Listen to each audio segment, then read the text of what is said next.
Good afternoon, coach. How are you doing?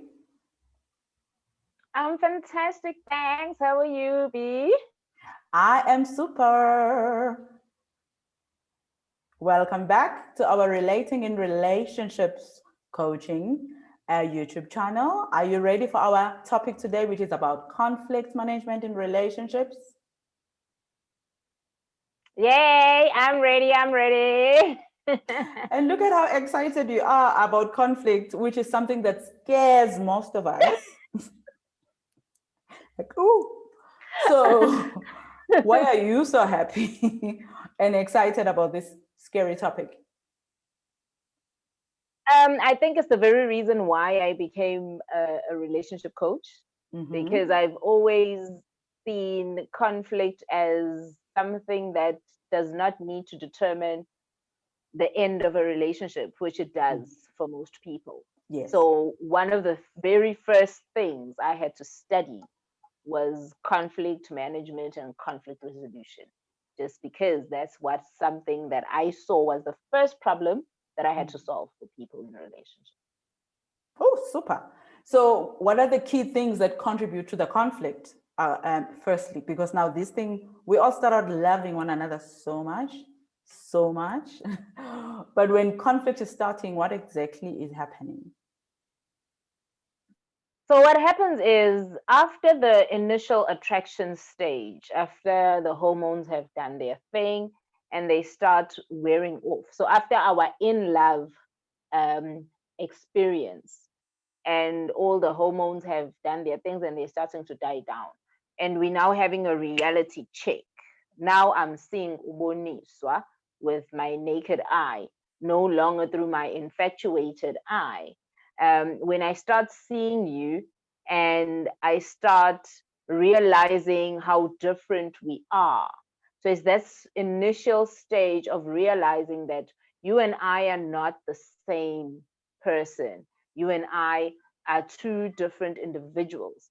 So, and then that hold and because it was so good in the beginning and we felt so in sync in the beginning and it was such a totally different experience, we don't communicate our fears or our newfound awareness to our partners out of the fear of losing them, and also out of the fear of disappointing them, because now you recognize and you experience for the first time disappointment that comes through your partner, and you don't want to reciprocate the disappointment, and so we keep quiet and we go into whatever it is that we are used to. Either we go into avoidance mode, or we go into pursuit full on, and we go into these patterns to try and salvage and take ourselves back there to that initial phase of being in love,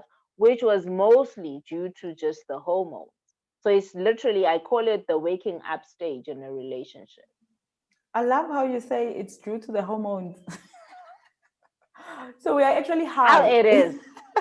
That was the first thing I was like, listen, girl, just so that you get your life straight and in order, just admit this is hormonal.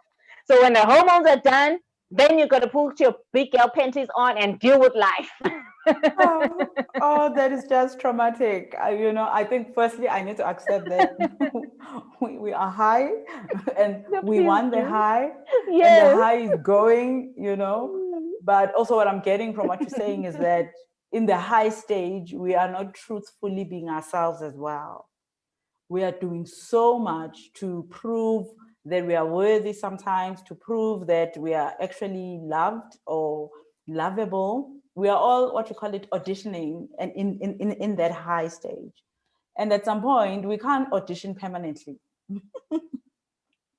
So at some point, we all get the role. And once we have the role, our real self shows up. And when the real self is showing up, then if the other person who was auditioning thought they were getting a Bentley, and the Bentley is no longer looking like a Bentley, something starts to, generate inside of them. That is an annoyance, that is some form of resentment, but not communicating that is actually also starting that inner conflict within the self as well. And the coach, it's actually the other way around. Mm. In that initial in love state, you Mm. actually, for you to connect with another person at that Mm. level, you are showing up initially as your very true, authentic self, that all your guard is down. For you to allow yourself to be captivated in that manner, you Mm. had to let your guard down and you had to be open to receiving this person and giving yourself to this person. And then, because we were taught to, so you initially act before you think. And then your mind kicks in, because we have this thing of, we have we have this thing of, we've set the bar of how happy we should be. And Yeah. then you start thinking, I'm too happy. I'm too happy. All the alarm bells start going off. Mm. And then you move yourself now from heart connection, you want to go to mind connection.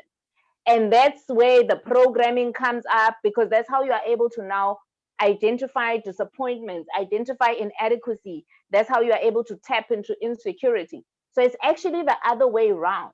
You lose your senses. Hence, I'm saying the hormones dissipate, because now Mm. you're no longer acting on what you sense.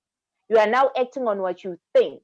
So we lose our senses, and we need to initially cultivate, intentionally cultivate going back to our senses deliberately now. So now our relationship becomes about deliberately going and tuning into our senses, because once the hormones and everything from once that frequency of allowing, and that frequency of being bare and just letting go and letting be, once the mind starts picking up, because it's so you're not conditioned for that, it's not supposed to be this good, the mind kicks in, and then it starts to dissipate. But thank God for biology, Mm. we can do these things ourselves, man. So when you say it's the other way around, what then happens with someone who's saying this is too good to be true, but at the same time they want the love? Because there are two types of people. There are people who just fall in love.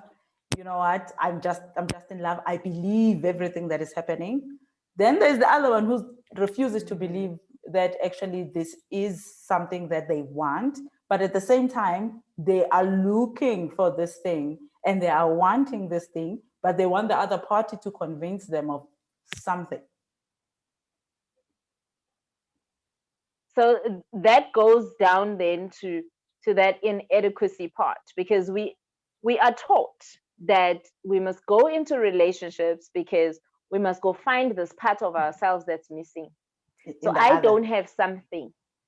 Yes, I don't have something, happiness, whatever it is that you go into a relationship for, and you are going to find it in the next person. So initially, when you connect with that next person, you are thinking, oh my gosh, I'm connecting with my happiness. And then, listen, we can, in as much as we are unconscious of our authenticity as human beings, we Mm. are very authentic. It's just that we are unconscious of it. And Mm. then when your Our real authenticity us. kicks in, and and when it reminds you that, listen, the happiness is not because of that person, it's you, darling. Then that conflict between yourself starts. Then that Wow. conflict between yourself starts. And then what do? The conflict you are feeling within you, the fight between you and you then now go and pour that out into your relationship. It becomes now your offering into the relationship, because that's the state you are in. You are in the state of conflict when a Mm. self with yourself. And then now that's what you pour in there.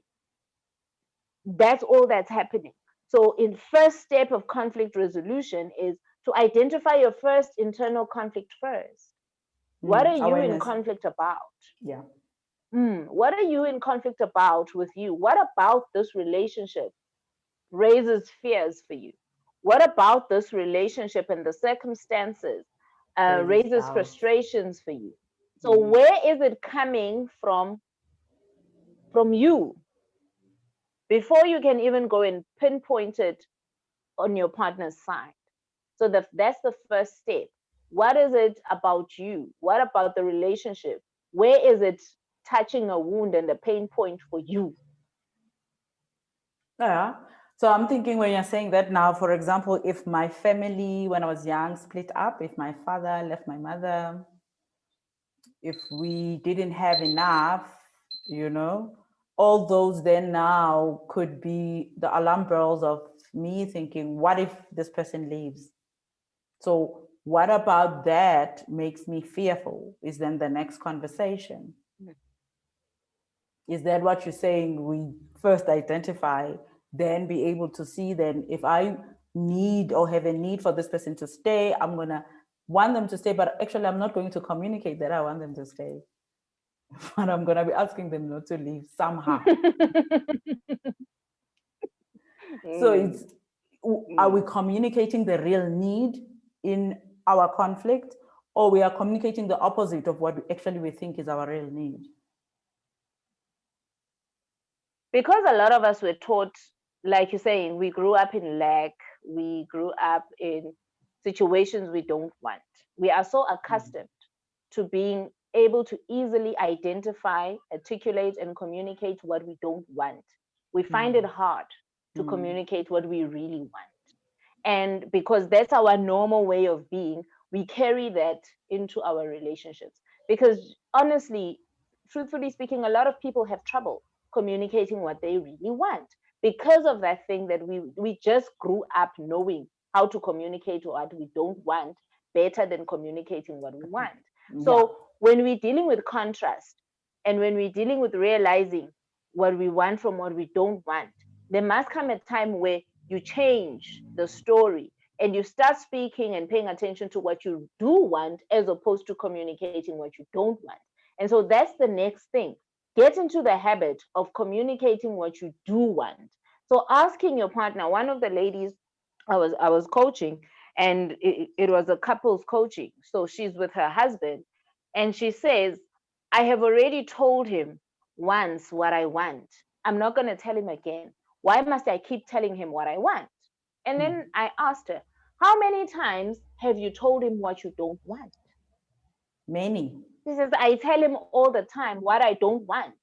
Like, yes. So why do you think he continues to do what you don't want? Because you keep insisting on focusing and saying, and you are imprinting, because our words, they imprint blueprints in our The mind. vision.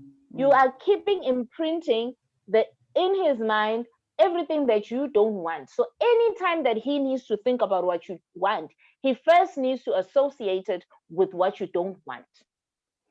And by the time he needs to get to what you do want, he's exhausted. There's no energy to deal with what you want. But the truth is, with So, that, in the same way, yes, you beat the drum about what you don't want. you need to beat. Repetition. You need to beat the Repetition is drum. how you need to beat the drum about what you want. Why is it easier for you to beat the drum about what you don't want? Like in the sentence, there's no way you mention what you want without mentioning what you don't want. You have problems. Yes, it's because we don't understand that there is no I don't want this. For example, if we say don't think of pink elephants, your mind wants to first think of the pink elephant before it knows what Mm-hmm. not to think of. So we don't Mm. understand that part of don't is actually something that the mind must do first before it actually knows what not to do. But when you bring it back to the relationship coach, it gets confusing because if I've said, this is what I don't want, we expect the adult partner in our relationship to fully understand that and actually, do the opposite. But we are not really aware that our words that we are using are actually against us. So now, in that instance, which is beautiful, expect the adult to do whatever it is that you are thinking and cooking up in your mind. And then you now take it upon yourself to be a Mm. responsible adult who understands the laws of creation. It simply states, ask and it is given. There is no other way for you to receive what you want apart from asking for it. So if you are telling me what you don't want, noted, I heard. But I'm not going to give you what you do want until you ask. It's the law. So if we And are going to treat each other as responsible adults, then take on the responsibility now to know how things work. You need to ask. Make it your responsibility. And not just ask for what you don't want, ask for what you do want. Mm-hmm. Okay. So, Coach, any last comments on the conflict resolution? Okay, so a simple structure. Number one is identifying your own Inner insecurities conflict. and why, what is it? Yeah, what's your own inner conflict about the situation? Mm. Number two, then be able to speak from a place of speaking from what you do want more than what you don't want. So Yeah. communicate what you want more than what you don't want. And then number three, care about how your message is received. A lot of times we don't care about how our partners receive the information that we give to them. We just care about how they bring it back to us. And that also violates the laws because you get what you give. So if you don't care about how I receive your message, Mm. then you also put yourself in a position where you shouldn't care about how the response comes back. So care about how your message is received. And when you do that, you will speak and communicate with Mm. integrity and with intention as well. And once you do that, you'll be able to deal and allow conflict to do what it's supposed to do in your relationship, which is increase the levels of intimacy and connection. No, that's fair. And to add to that, it's just to have that space in between right and wrong, that normally our perspective has been programmed to always look for who's wrong, because we are coming from our internal conversation as right. So to release this need of right and wrong, understanding that as partners in a relationship, truthfully, it's courtesy. Anyone in your life, courtesy. They are not forced to be there. They don't need to be there if it no longer serves them to be there. So in that space of communication, when you no longer have the, I'm looking for the culprit, I'm looking for whoever is wrong, you can be open to actually understanding where the other person is coming from. And qualifying, I have three qualifiers that before I speak, I audit what I want to say. Is it true? Is this truthfully what is happening, or is it my perspective? And is it kind? So that before I speak it, in the ground that it falls on, will it be allowed the space to actually grow or be understood, if only it is kind? Because if it is not kind, what I'm saying, then it no longer serves the purpose of conflict resolution. And lastly, is it necessary for this moment right now? So that we do not speak when we are overwhelmed with emotion. We do not speak when we are still angry. We do not speak when we are still biased in our perspective. We take just a few steps back to calm down, so that by the time we speak, whatever we are speaking, is it truthfully necessary for this moment? Because if it is not, it does more damage than actually bring us the resolution that we want. And I think lastly, normally it's a fourth, does it build the person I'm saying this to? We want the people in our lives to be amazing, but the words we speak are so damaging. They are so, loaded, like a gun loaded. Words are as powerful as a gun, words are the gun of the mind. You have to check, is my words building in this moment, in whatever the situation that I'm saying it? So that would And be my that's so true, coach. that would definitely be my checklist. I normally check that, and having disciplined myself to do that. There are times where you don't need to talk; you need to walk away. Wusa moments.